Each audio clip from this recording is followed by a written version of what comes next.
오늘 우리에게 주신 하나님의 말씀은 마태복음 18장이에요. 마태복음 18장. 원래 정해진 본문은 15절부터 20절인데 제가 14절부터 20절로 바꿨어요. 이 14절은 곧 전 문단의 마지막 절인데 이게 사실은 그 전 우리가 읽을 오늘 본문은 이 전에 있는 문단의 내용을 설명하기 위한 내용이기 때문에 이 마지막 절이라도 같이 읽어야겠다 그런 생각을 했습니다. 이같이 이 작은 자 중에 하나라도 잃는 것은 하나님 하늘에 계신 너희 아버지의 뜻이 아니니라. 작은 자도 잃기를 원치 않으시는 것이 하나님의 뜻이다. 이런 반어법으로 말씀하시고, 그리고 15절부터요. 내 형제가 죄를 범하거든 가서 너와 그 사람과만 상대하여 권고하라. 만일 들으면 내가 내 형제를 얻은 것이요, 만일 듣지 않거든 한두 사람을 데리고 가서 두세 증인의 입으로 말마다 확증하게 하라. 만일 그들의 말도 듣지 않거든 교회의 말하고, 교회의 말도 듣지 않거든 이방인과 세리와 같이 여기라. 진실로 너희에게 이르노니 무엇이든지 너희가 땅에서 매면 하늘에서도 매일 것이요, 무엇이든지 땅에서 풀면 하늘에서도 풀리리라. 진실로 다시 너희에게 이르노니 너희 중의 두 사람이 땅에서 합심하여 무엇이든지 구하면 하늘에 계신 내 아버지께서 그들을 위하여 이루게 하시리라. 두세 사람이 내 이름으로 모인 곳에는 나도 그들 중에 있느니라. 아멘. 이 본문을 읽고 참 고민이 많았어요. 이거를 우리가 잘 알고 있는 본문인데 대부분 이 본문은 교회에서 7일을 위할 7일에 대한 설교를 하거나 7일에 대한 개념을 가르칠 때 꼭 이 본문을 읽고 인용을 하거든요. 그런데 그게 틀렸다고 하는 걸 알게 됐어요. 왜냐하면 이 본문 앞에 보면 언제나 이 본문은 문맥 가운데서 해석을 해야 되는데 문맥을 무시하고 그냥 이렇게 문단만 띄어서 해석을 하면 잘못 해석할 가능성이 크죠. 그래서 이 문맥, 이 스토리의 스트림을 중요하게 봐야 하는데, 이 앞에 본문을 보면 예수님이 그 잃어버린 양에 대해서 이야기를 하세요. 잃어버린 양에 대해서 이야기를 하시는데 12절에 보면 너희 생각에는 어떠하냐. 만일 어떤 사람이 양 100마리가 있는데 그 중에 하나가 길을 잃었다면 그 99마리를 산에 두고 가서 길 잃은 양을 찾지 않겠느냐. 진실로 너에게 이르노니 만일 찾으면 길을 잃지 아니한 99마리보다 이것을 더 기뻐하리라. 이와 같이 이 작은 자 중에 하나라도 잃는 것은 하늘에 계신 너희 아버지의 뜻이 아니니라 하고 요 말씀을 한 다음에 이어진 이야기거든요.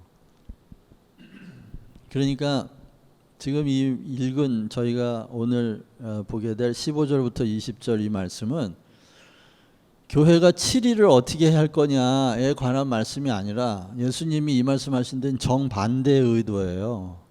어떻게 한 양이라도 잃어버리지 않을 것이냐에 대한 이야기예요.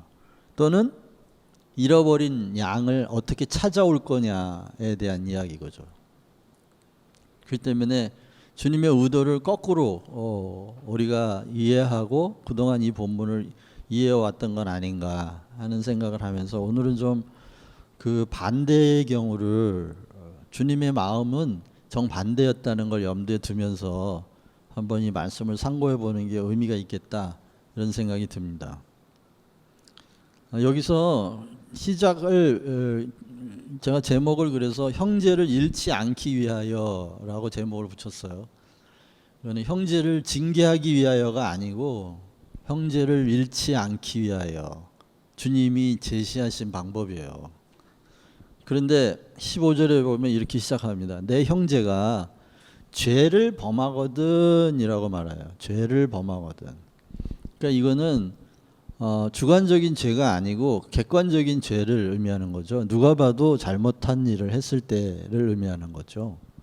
그랬을 때 가서 조용히 그 사람하고만 1대1로 회개할 것을, 다시 말하면 죄를 인정하고 하나님의 용서하심을 받아들이라는 거예요. 그게 회개예요.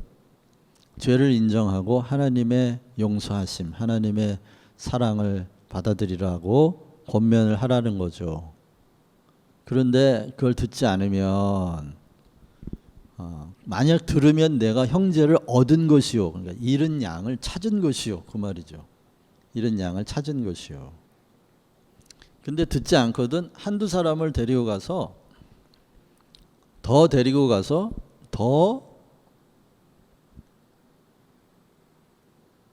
풍성한 복음으로 권면을 하라는 거예요.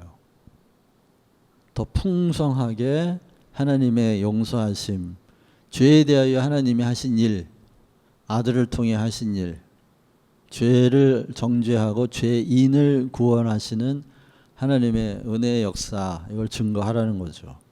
근데 그래도 듣지 않거든. 회개의 근거는 복음이거든요. 회개하라 라고 말하는 것은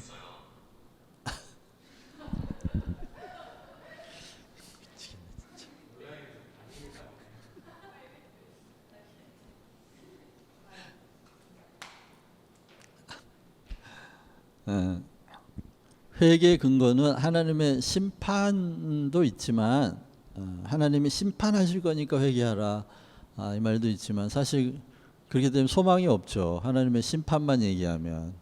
그런데 하나님의 용서하심과 하나님의 구원하심, 오히려 아들을 심판하심으로 죄인을 구원하신 하나님의 은혜에 대하여 우리가 듣지 못하면 우리가 하나님께 회개하고 나가기보다는 아마 하나님을 저주하고 도망갈 사람들이 더 많을 거예요.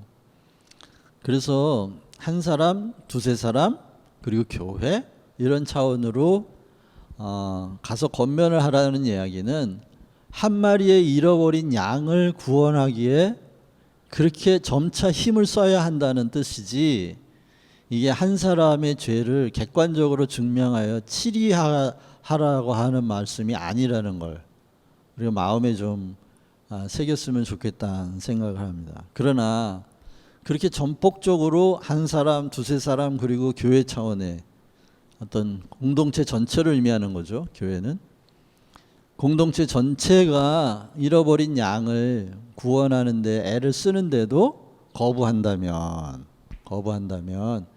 차라리 이방인처럼 여겨라. 이방인처럼 여기라는 말은 하나님을 모르는 사람, 다시 말하면 회개하지 않는 사람으로 여기고 하나님과 관계없는 사람으로 여기라는 말이에요. 굉장히 두려운 말이죠. 이게 최선을 다해 잃은 양을 구하고 형제를 잃어버리지 않기 위하여 최선을 다하라. 그렇지만 그가 구원을 받을 것이냐 안 받을 것이냐는 본인이 그런 권면을 듣느냐 안 듣느냐에 달려 있다는 거예요. 이제 여기서 우리가 많은 고민이 생기죠. 구원은 전적인 하나님의 은혜인데 이게 회개 안 하면 구원이 안 된다. 그러면 구원을 거절할 수도 있다. 구원이 거절된다. 하나님의 구원 행위가 인간의 의지에 의하여 거절될 수 있다. 이런 것이 되잖아요. 이제 상당히 심각한 신학적 문제에 봉착하게 되죠. 그러면 하나님도 구원하실 수 없는 사람이 있다는 말인가 하는 신학적인 문제에 부딪히기도 합니다.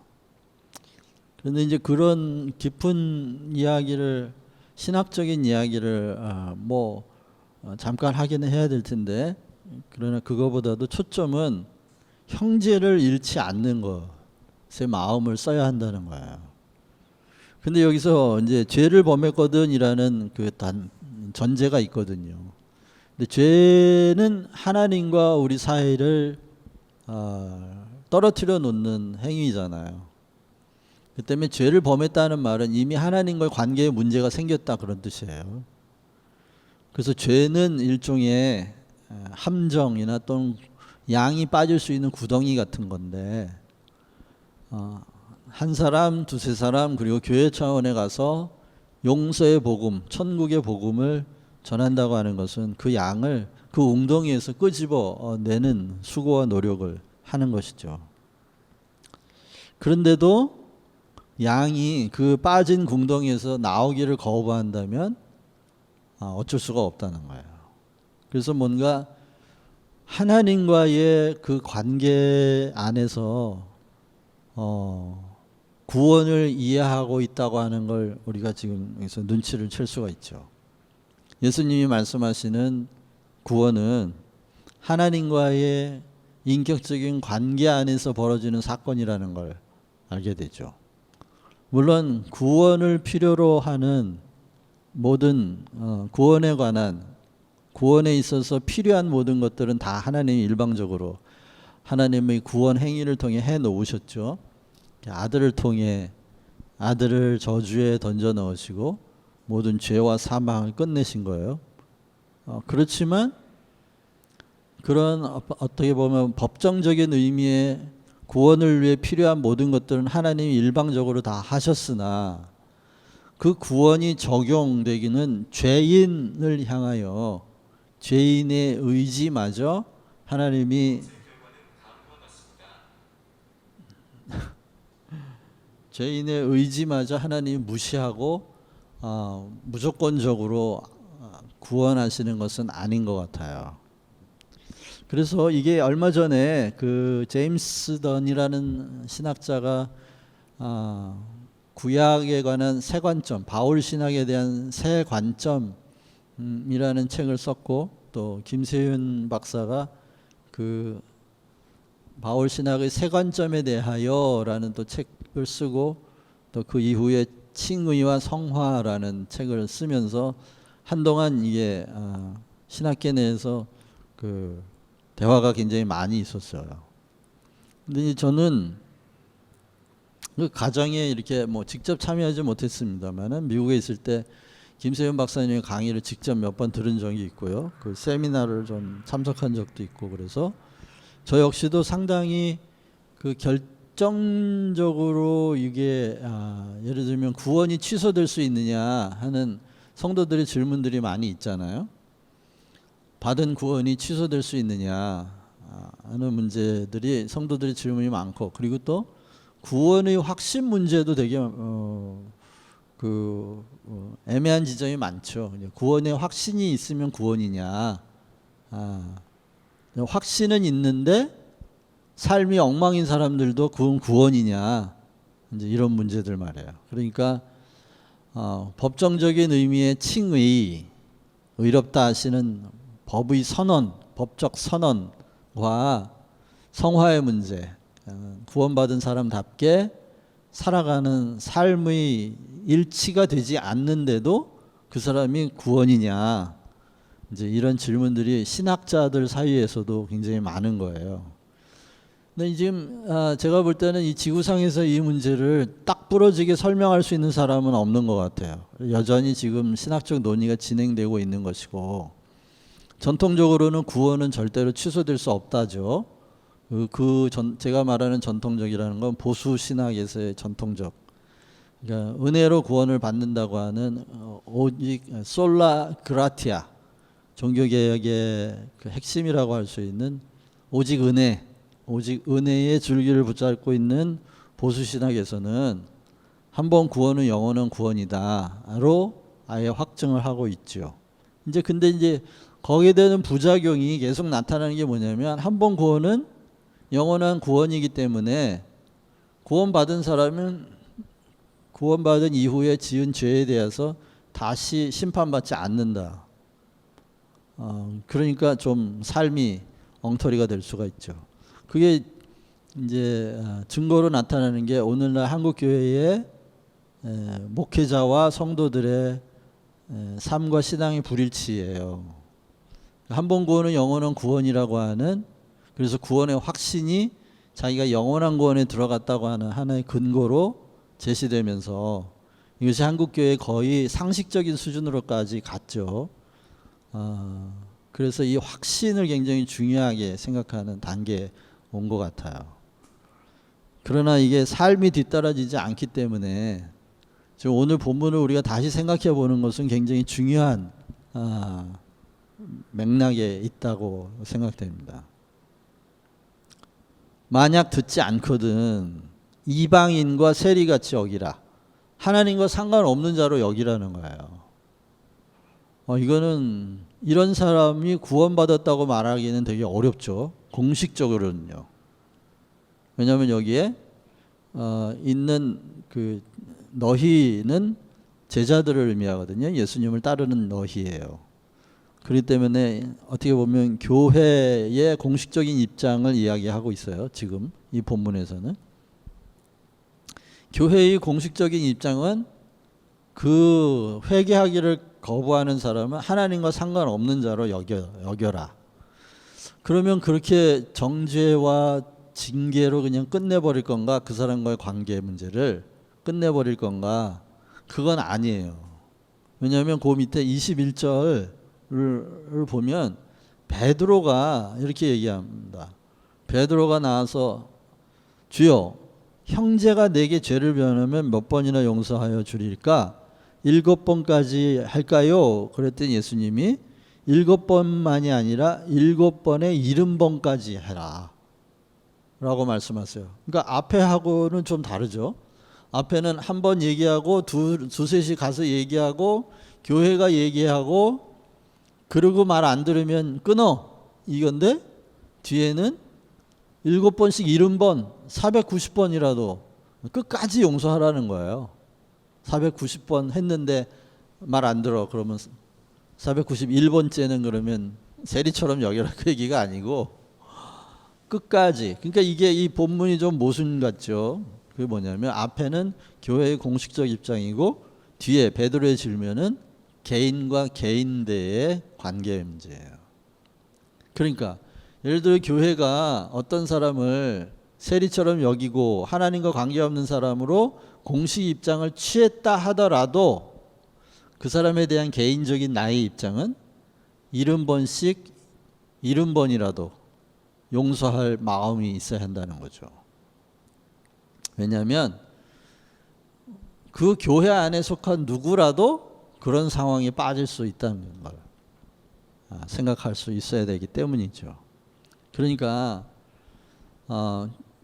하나님이 죄를 해결하지 그러니까 죄를 인정하지 않고 버리지 않는 죄인은 구원하시지 않는 거예요.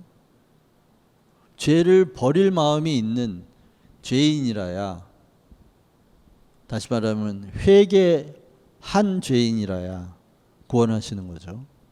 그래서 이게 회개를 했느냐 안 했느냐의 문제는 하나님과의 관계 안에서 확인되는 거지, 이게 입술로 고백을 했느냐 안 했느냐의 차원이 아니에요.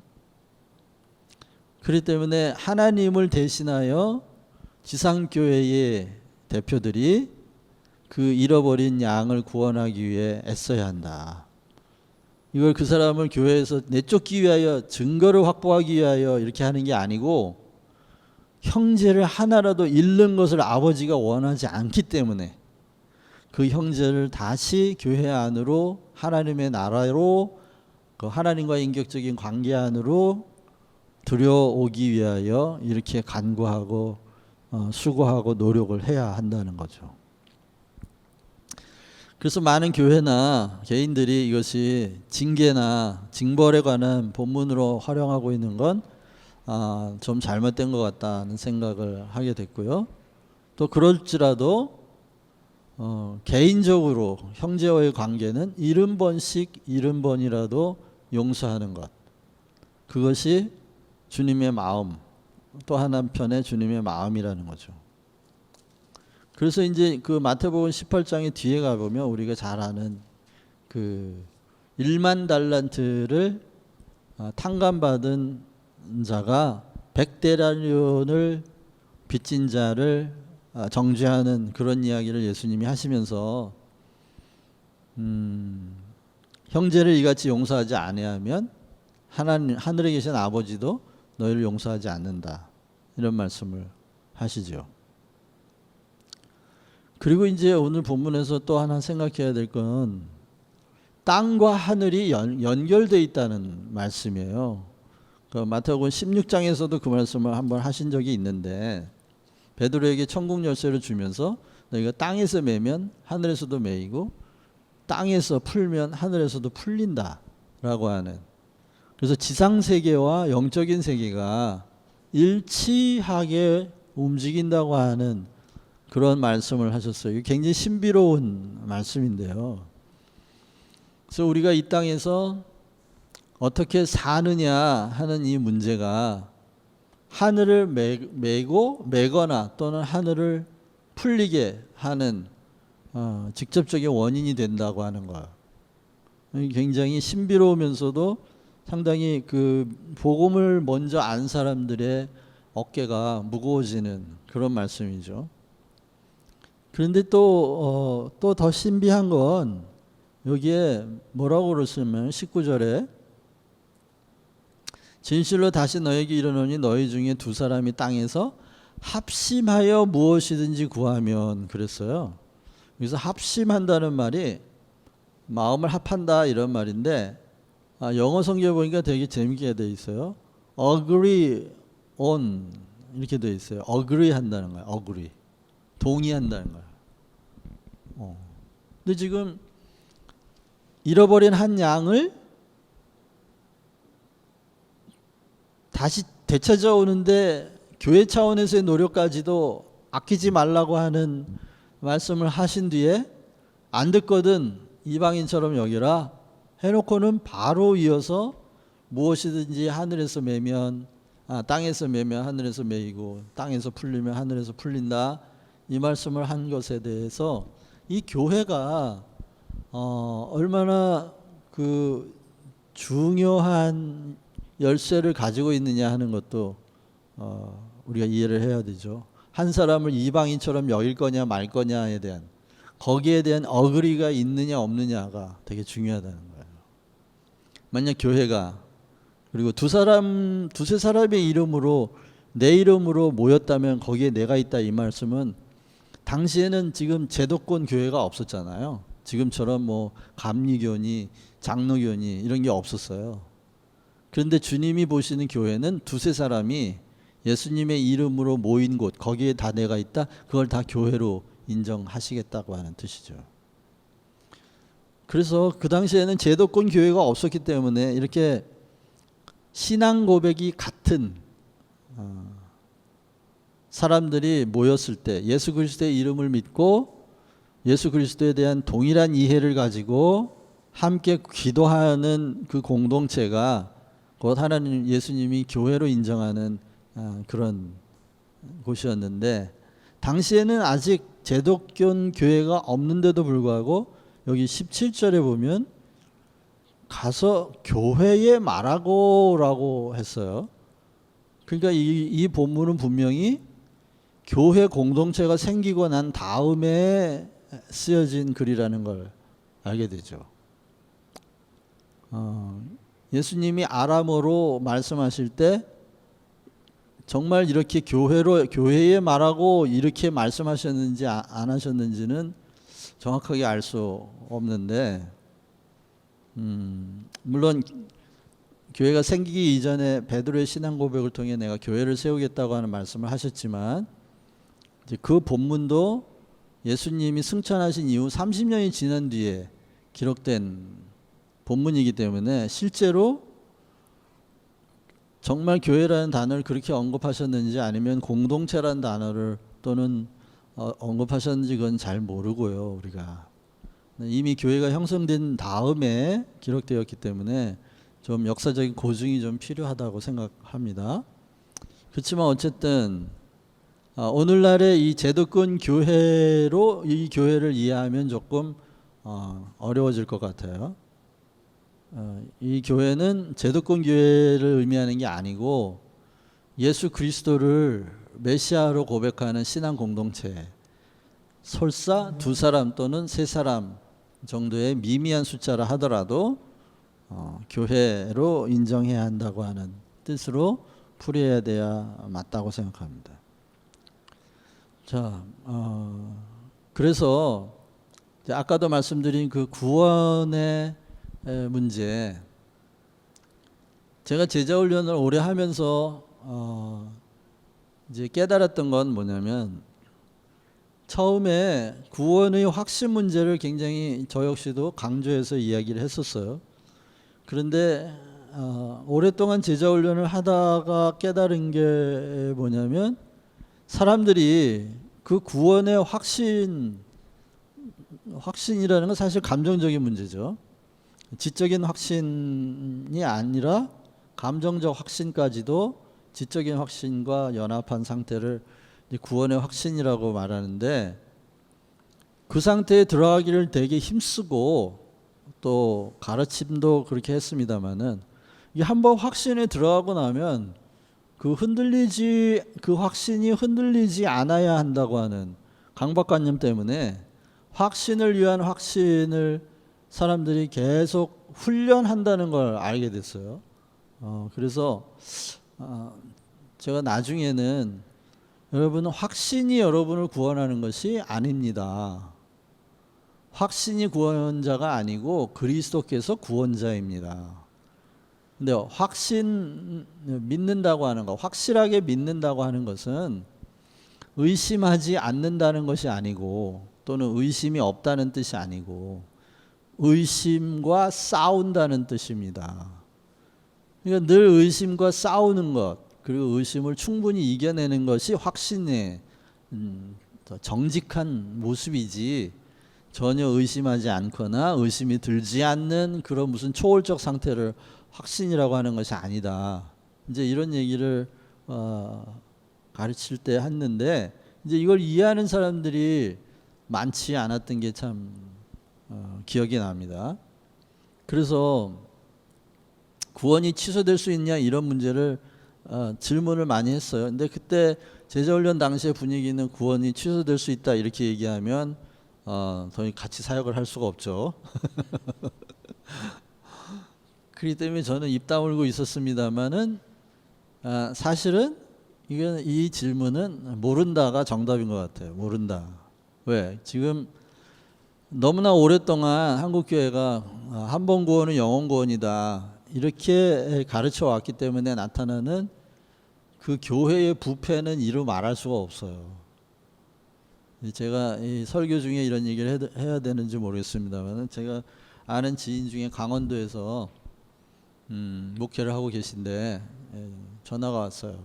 담임 목사님 얘기를 하더라고. 담임 목사님이 좀 문제가 지금 많이 드러나서 교회가 어렵습니다. 무슨 문제가 드러났냐? 담임 목사님이 얼마 전에 간암에 걸렸다고, 자기가 간암에 걸렸다고. 그래가지고 교회가 막 다 초상집 분위기가 돼가지고, 그래서 교회에서 막 헌금을 하고, 자기가 미국에 가서, 한국에서 못 고치고 미국에 가서 고쳐야 된다. 그래가지고 뭐 교회가 다 초상집 분위기가 되고 헌금을 막 걷어가지고 목사님한테 넘겨주면서 치료 잘 받고 오시라고, 그래서 목사님 부부가 미국을 갔다 온 거야. 치료를 잘 받고. 그 뭐 갔다 와서 뭐 치료 잘 됐다고 막, 그래서 또 하나님이 기적을 베푸셨다고 그래서 교회가 기뻐하고 뭐 난리나고, 그래서 우리 목사님과 하나님 함께 하신다. 근데 나중에 알고 보니까 이게 다 가짜예요. 간암에 걸린 적도 없고 그 돈 받아가지고 미국 가서 여행 잘하고 온 거야.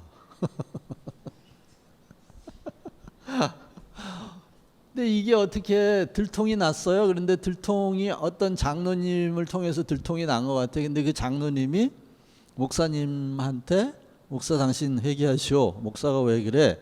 이렇게 한 게 아니고, 목사님 나 목사님 비밀 안다? 그러니까 나 장로 시켜줘 이렇게 된 거예요. 그래가지고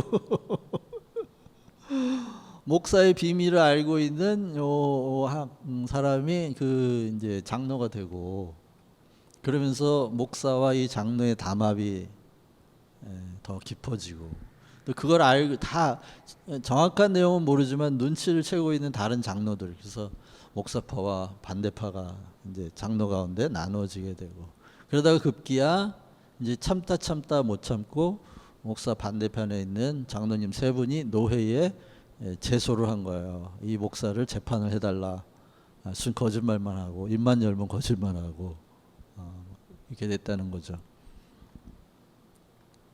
상식, 일반 사람도 하기 어려운 거짓말을 이게 목회자의 자리를 악용해가면서 해가는 거죠. 이해가 안 되죠. 근데 분명한 건 이 사람의 의식 속에 한 번 구원은 영원 구원이라는 확신이 들어있을 겁니다. 그러니까 그런 거짓말을 했겠죠. 하나님의 자비와 하나님의 은혜를 남용해버린 거죠. 쉽게 말하면. 그래서 저는 언제부턴가 어떤 사람이 구원이 취소될 수 있나요? 이렇게 물으면 제가 아니요, 한 번 구원은 영원 구원입니다, 이렇게 대답해 주지 않았어요. 그게 한 벌써 15년 이상 됐어요. 글쎄요, 그건 고민해 보셔야죠. 이렇게 해요. 오히려. 그래요? 목사님 그게 확실하지 않아요? 그게 확실하지 않는데도 목사님 믿으시나요?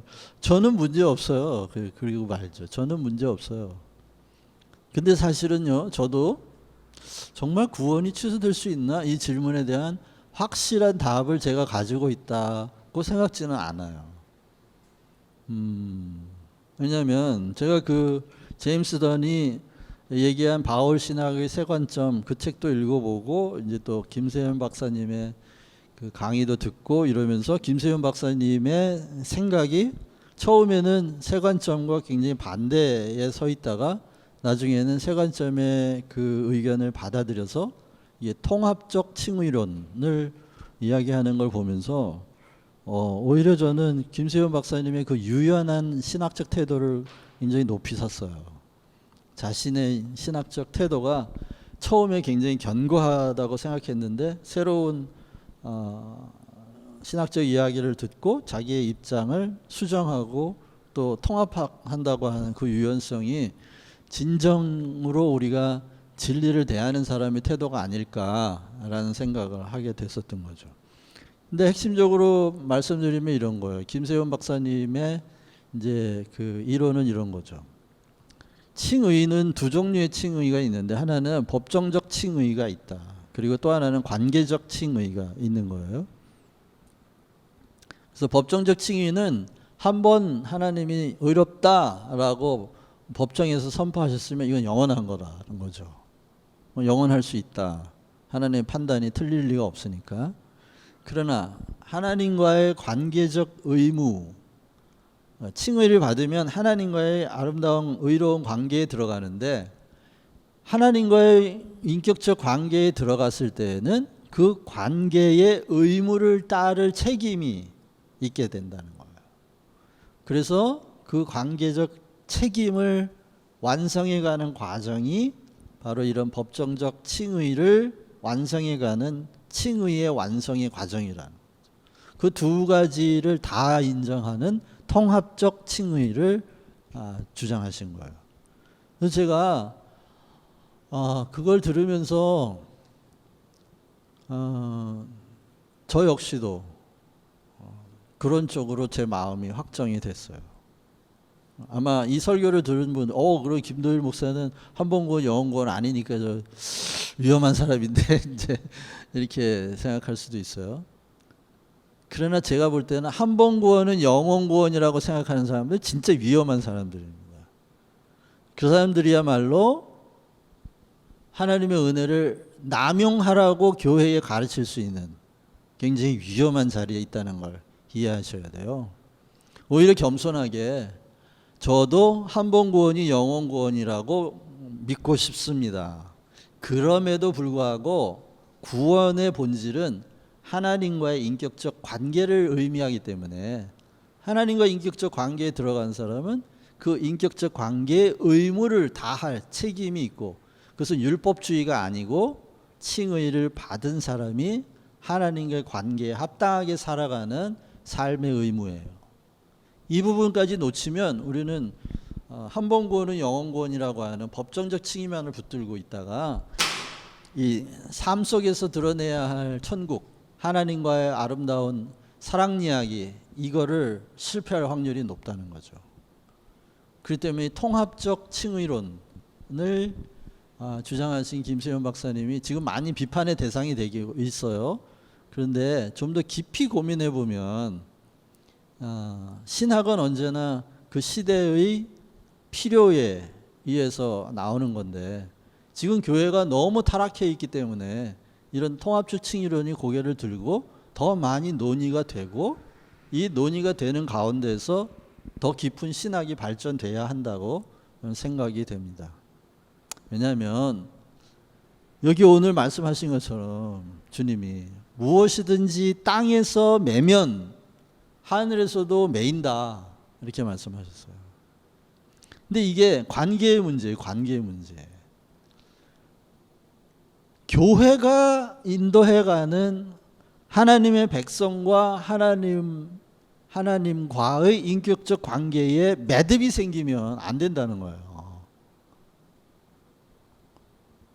그렇기 때문에 저는 정말 교회가 이 땅에서 우리가 어떻게 사느냐 하는 것이 하늘나라가 어떠한가를 와 굉장히 깊은 연관이 있어요. 그걸 주님이 직접 말씀하셨는데, 이 부분에 대해서 우리가 마음을 깊이 쓰면서 이런 통합적 칭의론 쪽으로 좀 더 깊이 고민해 가야 되지 않느냐 하는 이야기를 좀 드리고 싶었어요. 이제 더 얘기하면 더 신학적인 얘기로 들어가니까, 그런데 이런 이제 의도는 이거예요. 통합적 구원론을 더 깊이 이야기해 봅시다. 통합적 칭의론을 얘기해 봅시다. 이 이야기는 이걸 믿지 않는 사람을 정죄하기 위함이 아니에요. 한 형제라도 더 구원하기 위함이죠. 그래서 극단적으로 이렇게 양극화되어 있는 이 신학의 세계에서도 좀 뭔가 자기의 입장을 좀 양보하면서 통합해 가고, 이렇게 이게 통합이 타협이 아니라 교회를 건강하게 살리고 또 크리스찬의 개인적인 삶도 건강하게 세워갈 수 있는 것이라면, 서로 자기의 날카로운 주장을 버리고 겸손하게, 앞에서 예수님이 천국에서 누가 큽니까? 이렇게 물었더니 어린아이처럼 자기를 낮추는 자가 천국에서 큰 자다, 이렇게 말씀하셨거든요. 다시 말하면 그 천국은 사람이 하나님과의 관계 속에서 어떤 태도를 가지느냐, 그런 게 굉장히 중요하다는 거예요.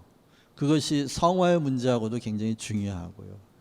그래서 교회가 이제 좀 더 그 확신을 위한 확신은 굉장히 위험한 것이다 라고 생각하고, 확신을 위한 확신은 대부분 이단들이 다 가지고 있습니다.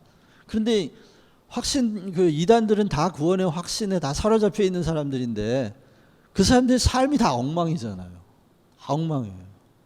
그 때문에 우리가 잘못된 확신은 오히려 의심보다 못하다는 거예요. 잘못된 확신은 의심보다 못하다. 어쩌면 여기서 교회가 개인이 가고 두세 사람이 가고 교회 차원에서 가서 권면을 하는데도 듣지 않는 이 사람이 갖고 있는 확신을 한번 생각해 보라고요. 아마 그 사람은 극단적으로 이럴 수도 있어요. 야, 한 번 구원은 영원한 구원인데 내가 뭐 그 정도 죄를 졌다고 해서 니네들 뭐 이렇게 호들갑을 떠냐, 이러면서 거절할 수도 있지 않겠어요? 신학적인 확신이 너무 강해가지고 하나님과의 인격적 관계에서의 관계 의무마저 포기해버릴 수 있다라는 거죠. 이랬을 때 과연 그게 하나님이 일방적으로 선포하신 그 법적적 칭의가 과연 그 사람에게 정당하게 인격적으로 적용될 수 있겠느냐 하는 거예요. 만약 그렇지 않고 기계적으로 한 번 구원은 영원 구원이다 그러면 하나님은 아마 완벽한 기계일 겁니다. 인격이 아니시고 완전한 기계라고 말해야 할 거예요. 우리는 그런 하나님을 원치 않죠. 그렇기 때문에 하나님은 구원에 필요한 하나님이 하실 부분은 완전히 다 했다는 의미에서 법정적 칭의를 선포하셨고, 그럼에도 불구하고 구원은 쌍방적 인격적 관계라고 하는 본질이 있기 때문에 하나님과의 관계 속에 의로운 관계의 의미를 다해야 하는 책임, 이걸 동시에 강조할 때 우리는 구원에 관한 기쁨과 이 삶의 책임을 동시에 다 건강하게 세워갈 수 있다고 하는 거예요. 그런 의미에서 통합적 칭의론이 저는 굉장히 중요한 이슈이고, 이것을 교회가 잘 좀 공부를 하고, 공부도 하고, 이렇게 또 교제도 하고, 또 교인들에게 질문하고 고민할 수 있는 기회를 주어서 각자의 신학적 체계를 잘 성립할 수 있게 도와야 된다, 그런 생각이 듭니다. 예, 마치겠습니다. 기도하겠습니다. 하나님 아버지, 우리가 신학적인 지혜가 필요하다면 자기 생각에 동의하지 않는 사람을 정죄하고 또 징계하기 위함이 아니라 한 영혼이라도, 한 사람이라도 더 잃지 않는 것이, 아무리 작은 자라도 잃지 않는 것이 하나님의 뜻인 것처럼 우리가 그들을 더 구원하기 위해서, 더 회복시키기 위해서 이런 섬세한 신학적 발전과 논의가 필요한 것으로 믿습니다. 하나님 아버지, 저희들이 너무 무식하지 않게 도와주시고, 또 너무 지식의 편리함에 빠지지 않게 도와주셔서 좀 더 통합적인 칭의론에 대해 깊이 이야기하고 고민하고, 그리고 이 시대를 구원하기를 원하시는 하나님의 그 마음을 잘 알고, 또 한 사람이라도 잃지 않기 위한 교회의 노력이 계속될 수 있게 도와주십시오. 지금 한국교회에서 교회가 중심이 되어 이런 코비드-19의 확산이 되고 있는 이런 지음이 오면서 일반 시민들의 입에게까지 교인들 나쁜 자식들, 교회 나쁜 놈들, 목사 나쁜 놈들, 이런 얘기가 일반 시민들의 입에 회자될 정도로 지금 교회의 위치가 다운됐습니다.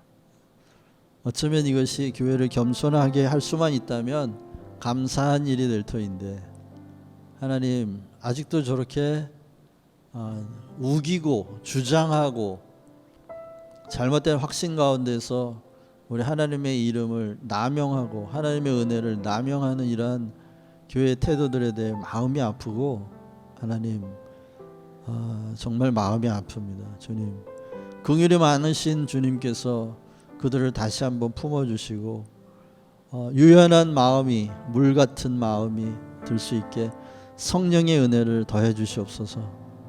또 여기에 모인 저희들도 하나님, 확신을 위한 확신이 아니라 정말 생명을 살리기 위한 그런 지혜를 더 모으는 일에 평생을 들여 주님 앞에 살아갈 수 있게 도와주시옵소서.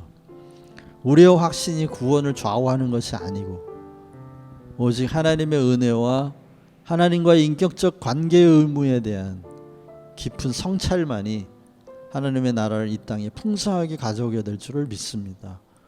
주님 도와주시옵소서. 함께 하실 줄 믿고 감사하며 예수님의 이름으로 기도합니다. 아멘.